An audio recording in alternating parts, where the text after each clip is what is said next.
আচ্ছা দাদা বলুন আপনাদের এই যে কুণ্ড পুকুরের রহস্যটা কি আছে?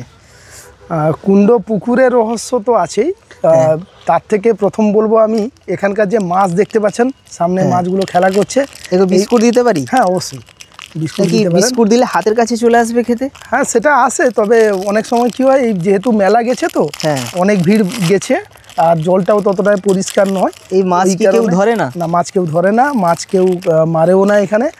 এখানে মাছকে ভগবান বিষ্ণুর যে প্রথম অবতার, মীন অবতার, সেই মীন অবতার রূপে এখানে পুজো করা হয়।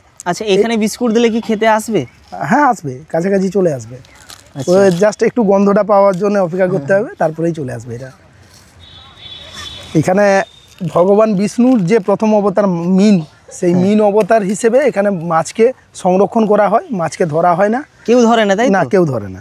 আচ্ছা, যদি কখনো বন্যা হয় মাছ তো ভেসে চলে যাবে না? তো সে মাছ ভেসে যাবে? মাছ ভেসে যায় না আজ পর্যন্ত কেউ ফিরে আসবে? হ্যাঁ, কেউ ধরবে না। কেউ ধরবে না? আচ্ছা আচ্ছা আচ্ছা, এখান থেকে মাছ বেরোয় না। আর একটা কথা হচ্ছে, এখানে অনেকে মানত করে মাছ, এই কুণ্ড পুকুরে মাছ ছাড়েন। আচ্ছা, অনেক সময়, এবং তার সঙ্গে ওই মাছের গায়ে অলংকারও থাকে, নোলক থাকে। আচ্ছা, মাছ পরিয়ে মাছের গায়ে অলংকার পরিয়ে মাছ ছাড়া হয়। যেরকম আমাদের এগরা মন্দির আছে না, পায়রা ওড়ানো হয়, হ্যাঁ হ্যাঁ, তো ঠিক সেরকম এখানেও ঠাকুরের নামে কেউ মাছ ছেড়ে যায়। আচ্ছা, আমি এটা শুনলাম মৎস্যজীবীরা মাছ নাকি ছেড়ে তবে মাছ জীবিকাটা করেন।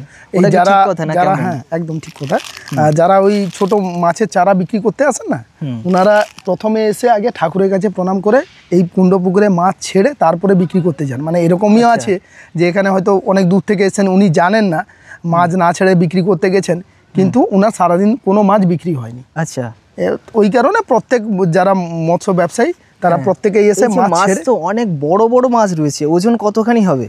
আরো বড় আছে, 12 কিলো, 10 কিলো, 15 কিলো মাছও আছে। আচ্ছা, যেহেতু বড়রা আসে না, বড়রা আপনাকে দূরে মাঝখানের দিকে দেখতে পাবেন, বড়রা ওখানে খেলছে। আচ্ছা, ওরা কাছাকাছি এখন আর আসে না। মাছ তাহলে কেউ ধরে না? প্রচুর মাছ রয়েছে তাহলে? কেউ ধরে না, প্রচুর মাছ রয়েছে একদম। আরো একটা জিনিস আছে, এই পুকুরের যে রহস্য বলছিলেন, পুকুরের রহস্যটা আপনাকে একটু ছোট করে বলি। এই পুকুরে কোনোদিন শ্যাওলা বা কচুরিপানা আপনি দেখতে পাবেন না। কেন? এটা ঠাকুরের আশীর্বাদ।